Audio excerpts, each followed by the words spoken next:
The Mahalakshmi બચત અને ધિરાણ કરનારી સહકારી મંડળી લિમિટેડ ભરૂચ દ્વારા નંદગોપાલ સહકારી બચત યોજનાનો શુભારંભ સમારોહ યોજાયો હતો. જાડેશ્વર શ્રી સ્વામિનારાયણ મંદિર ઘનશ્યામ જીવનદાસના હસ્તે શુભારંભ કરવામાં આવ્યો હતો. આ પ્રસંગે ભરૂચ જિલ્લા સહકારી સંઘના અધ્યક્ષ ભરતભાઈ પટેલ, ચેરમેન પ્રવીણસિંહ રાણા તેમજ મંડળીના તમામ ડિરેક્ટરો, ક્રેડિટ સોસાયટી ભરૂચના ચેરમેન કિરીટસિંહ ધરિયા, ભરૂચ જિલ્લા ઘટક સંઘના તમામ પ્રમુખો અને મહામંત્રીઓ ઉપસ્થિત રહ્યા હતા.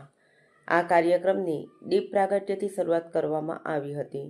સ્વાગત પ્રવચન મંડળીના વાઇસ ચેરમેન રાજકુમાર એ ટેલરે કર્યું હતું અને મંડળીના ચેરમેન પીડી રણાએ નંદગોપાલ સહકારી બચત યોજના અંગેની સવિસ્તર માહિતી આપી 0 થી 18 વર્ષના સુધીના બાળકો આ બચત યોજનાનો લાભ મેળવી શકશે.